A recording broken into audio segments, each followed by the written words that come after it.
This is a 26-inch long sand or shallow water boat anchor, which is basically an auger that you manually screw down into sand or soft earth and then hook your boat up to. I was sent this for review for free. If you wanted to purchase it, it would cost you about $40. They haven't paid me for my review, and my opinions remain my own. All right, so in the package we have plastic wrapped.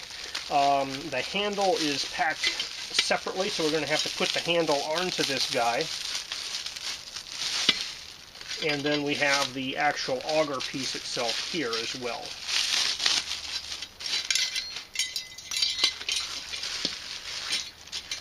So there is a small page of instructions, or more of a diagram, and basically they have part A, part B of the two parts of the handle, and then you also have this little chain link with screw that will screw open there.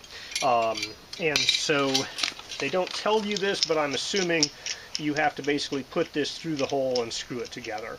Now it does also include with this bag that would be suitable for storing it. You know, it's not super heavy duty, but it's pretty strong, kind of a plasticky, I'm not sure if it's nylon or something like that, container. They also include this little rubber tip here. I'm assuming that's going to poke through your bag if you put it in the bag without the rubber tip on.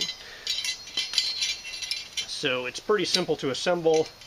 You push this guy through there, you rotate this guy on, so you could pretty easily stow it in the bag and take the handle off every time you stow it in the bag.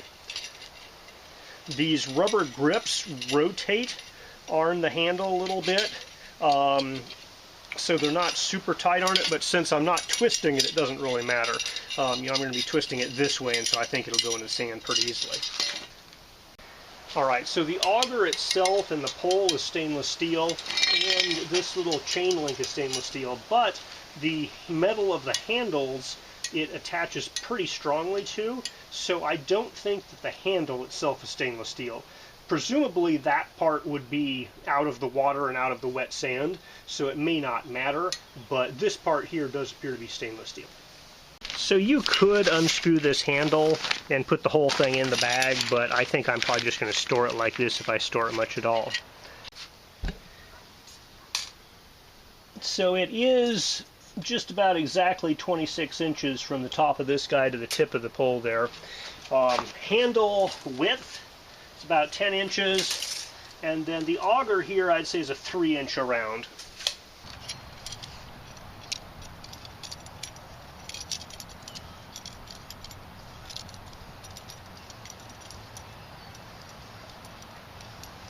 Alright, I'm super wet sand here right at the edge of the lake, and that was super easy to twist in. I'm down about 20 inches out of the 26.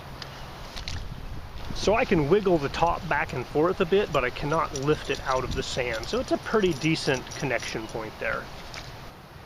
I kind of wish the handle part was stainless steel so I could just leave it out there like that, but I'm worried about the water rising up and then rusting the handle, so I think I will unscrew the handle from this guy.